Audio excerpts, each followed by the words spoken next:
नमस्कार दोस्तों। भरत की चित्रकूट यात्रा ये आज की कहानी का विषय है। मेरे इस कहानी चैनल पर आपका स्वागत है। अयोध्या की चतुरंगिनी सेना लेकर मंत्रियों और माताओं सहित भरत चित्रकूट को चल दिए। नगर के धनी मानी व्यक्ति भी साथ थे। सेना के चलने से सूने मार्ग कोलाहल से भर गए और आकाश में इतनी धूल छा गई कि सूरज तारे की भांति टिमटिमाने लगा। शाम तक वे श्रृंगवेरपुर जहाँ पहुँचे, वहीं गंगा तट पर सेना ने पड़ाव डाल दिया था। निषाद राजगुह ने सेना की पताकाओं से जान लिया ये अयोध्या की चतुरंगिनी सेना है। उसने अपने साथियों से कहा कि मालूम होता है कि भरत के ऊपर अब राजमद सवार हो गया है। राम को वन में मारकर वे अकंटक राज करना चाहते हैं। यह तो मैं जीते जी नहीं होने दूंगा। वो बोला, भाइयों, मरने मारने का लिए तैयार हो जाओ।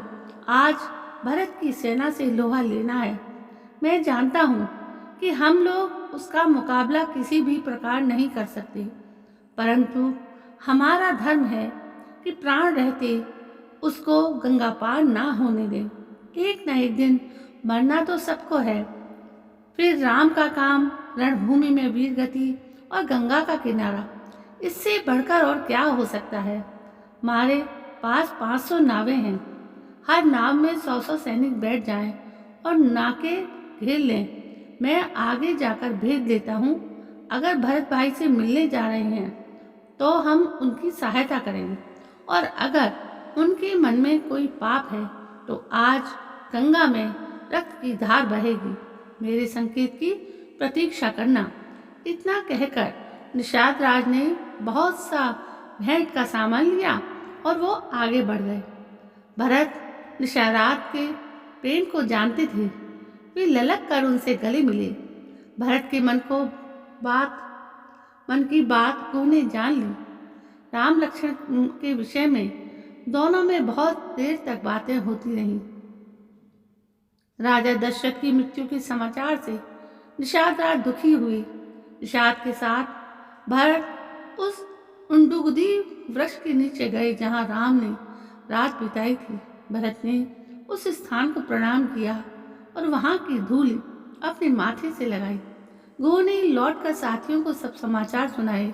अगले दिन प्रातःकाल 500 नावें सेना को पार उतारने के लिए घाट पर लग गईं।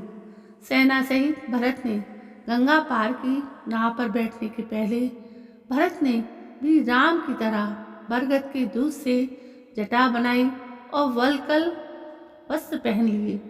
गुह को साथ लेकर वे प्रयाग की ओर बढ़ गए। भरत के साथ इतनी बड़ी सेना देखकर महर्षि भरद्वाज को भी शंका हुई, परंतु भरत के व्यवहार से उनका संदेह दूर हो गया। भरद्वाज ने भरत को यह भी बता दिया कि राम किस मार्ग से चित्रकूट गए हैं। वो रात भरत ने भरद्वाज आश्रम में ही बिताई। प्रातःकाल होते ही भरत का दल चित्रकूट के लिए चल पड़ा। चलते चलते चित्रकूट पर्वत उन्हें दिखाई दिया। सारा वन प्रदेश कोलाहल से भर गया। वन के जीव जंतु, पशु पक्षी इधर उधर भागने लगे। कुछ दूरी पर धुआं उठते देख गुह ने अनुमान लगाया वहीं कहीं राम की कुटी होगी। इधर राम को भी आकाश में धूल उड़ती दिखाई दी। पशु पक्षी भी भाग रहे थे। अब कुछ कुछ कोलाहल भी समीप आता सुनाई दे पड़ा। राम ने लक्ष्मण से कहा, भाई, ऊंचे वृक्ष पर चढ़कर देखो तो क्या बात है। लक्ष्मण ने चढ़कर देखा, दूर पर चतुरंगिनी सेना आ रही है। उन्होंने पताकाएं देखकर जान लिया कि अयोध्या की सेना है। वे बोले, आर्य, जानकी माता को सुरक्षित स्थान पर पहुंचाकर धनुष बाण उठाइए। मालूम पड़ता है भरत आपको वन में भी नहीं रहने देगा।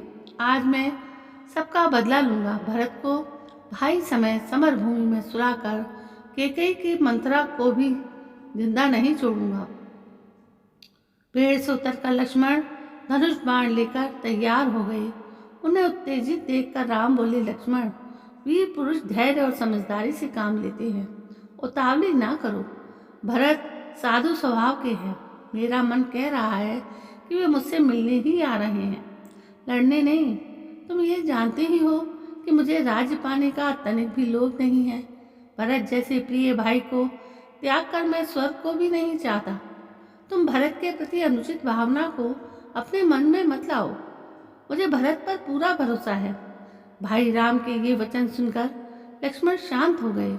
इधर भरत सेना को ठहरा कर शत्रुघ्न के साथ आगे बढ़े। उन्होंने देखा कि तेजस्वी राम एक शिला पर बैठे हैं। पास में ही सीता और लक्ष्मण भी बैठे हैं। वे व्याकुल होकर राम के चरणों पर गिर पड़े। भरत को देखकर राम भी हड़बड़ाकर उठे। कहीं धनुष गिरा, कहीं बाण और कहीं उत्तरी। उन्होंने भरत को उठाकर छाती से लगा लिया। दोनों की आंखों में प्रेम की धाराएं बहने लगी। भाई से मिलकर भरत ने सीता जी के चरणों में प्रणाम किया। सीता जी का आशीर्वाद पाकर भरत को बड़ा संतोष हुआ। फिर लक्ष्मण से गले मिले। शत्रुघ्न ने भी राम, लक्ष्मण और सीता जी के चरणों में प्रणाम किया। गुरु और माताओं के आने का समाचार पाकर राम और लक्ष्मण उनसे मिलने गए। शत्रुघ्न को सीता जी के पास छोड़कर गुरु के चरणों में प्रणाम कर वे माताओं से मिले। अपने कुटुंबियों और नगरवासियों से भी बड़े स्नेह के साथ मिले। सबको ठहरने का यथावसर प्रबंध करके राम अपनी कुटी पर लौट आए। सीता जी को मुनि वेश में देखकर माताएं बड़ी दुखी हुईं। अब कैकेयी भी मन ही मन पूछती रही थी। जब पिता की मृत्यु का समाचार राम को मिला तो वो सन्न रह गए और अपने ही को उनकी मृत्यु का कारण जानकर बड़ी देर तक रोते रहे। फिर वे मंदाग्नि पर गए। वहाँ उन्होंने पितृ तर्पण किया और इंगुदी के फूलों से पिंड देते हुए वे बोले, पिताजी, आपके वनवासी पुत्र के पास पिंड देने के लिए केवल यही है। इसे ग्रहण करें और संतुष्ट हों और आशीर्वाद दें। अगले दिन सब लोग राम के पास इकट्ठे हुए। भरत ने राम के चरणों पर सिर रखकर कैकेयी के अपराधों के लिए क्षमा मांगी और अयोध्या लौट गए और राम से कहा कि आप अयोध्या लौट चलें। राम ने भरत को हृदय से लगा लिया और कहा, जो कुछ हुआ इसमें ना तो माता कैकेयी का दोष है ना तुम्हारा। जो कुछ होता है वो भगवान की इच्छा से होता है। सब अपने कर्मों का फल भोगते हैं। जहाँ तक मेरी लौटने की बात है, मैं 14 वर्ष तक वन में ही रहकर पिता के वचन का पालन करूँगा। जिन पिता ने अपने वचन के लिए प्यारे पुत्र को वन भेज दिया और अपने प्राण भी दे दिए, उनके मरने के बाद मेरे लिए और तुम्हारे लिए भी यही उचित है कि उनके वचन का पालन करें। तुम अयोध्या में रहकर प्रजा पालन करो और मैं 14 वर्ष तक वन में वास करूं। चारों भाई अपना अपना कर्तव्य करें और पिता के सत्य धर्म की रक्षा करें। इस पर भरत ने कहा, आपके स्थान पर 14 वर्ष तक मैं वन में रहूंगा। मैंने भी मुनि वेश बना लिया है। माताओं ने, गुरुजनों ने और नगरवासियों ने भी अपनी अपनी तरह से राम से बहुत कुछ कहा, पर राम किसी तरह लौटने को तैयार नहीं हुए। उधर भरत भी हट कर रहे थे। तब राम ने कहा, कदाचित तुम्हें पता न होगा, तुम्हारे नाना ने जब माता कैकेयी का विवाह पिताजी से किया था तो राजा से यह वचन ले लिया था कि उनके बाद कैकेयी का पुत्र ही अयोध्या का राजा होगा। अतः राज्य तुम्हारा ही है। फिर माता कैकेयी के 2 वरदान भी लौट मांगने को कहा था। ये तुमने सुना ही होगा, इसलिए तुम बिना किसी संकोच के अयोध्या पर राज करो। जब राम किसी तरह लौटने को तैयार नहीं हुए, तब भरत ने स्वर्ण जड़ित खड़ाऊ राम को पहनाकर कहा, अब इन्हें मुझे दे दीजिए। 14 वर्ष तक इनका ही राज चलेगा। इनकी ही आज्ञा से राजकाज चलाऊंगा। अगर 14 वर्ष बीतने पर आप ना आए तो अगले दिन ही मैं आग में जलकर प्राण दे दूंगा। राम की कड़ाहूं लेकर भरत ने सिर से लगा ली।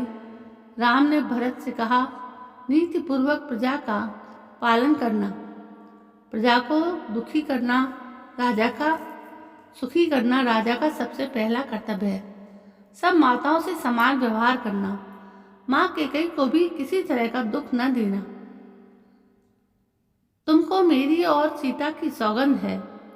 गुरुजनों और माताओं को प्रणाम कर उन्होंने सबकी ओर आंखों में आंसू भरकर देखा। इस तरह भरत को विदा करके राम कुटी में लौट आए। समाज सहित भरत अयोध्या को लौट चले। राम की चरण पादुकाओं को एक सुसज्जित हाथी पर सिंहासन पर स्थापित करके वे अयोध्या को चल पड़े।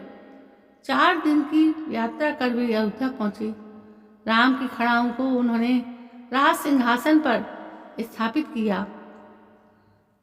मंत्रियों को उन्होंने राजकाज सौंपकर कहा कि राम की इन चरण पादुकाओं का भी शासन रहेगा। आप लोग ऐसे काम करें जिससे प्रजा में सुख समृद्धि बढ़े। माताओं की देखभाल के लिए उन्होंने शत्रुघ्न को हिदायत दे दी। अयोध्या का सब प्रबंध करके भरत नगर के बाहर नंदीग्राम में मुनि वेश बनाकर रहने लगे।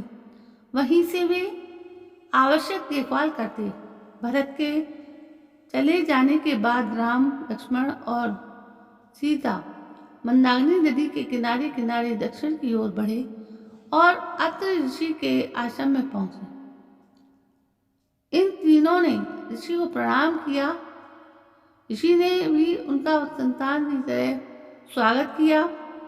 उनकी पत्नी भगवती अनसुईया तपस्या और पतिव्रत धर्म के लिए प्रसिद्ध थी।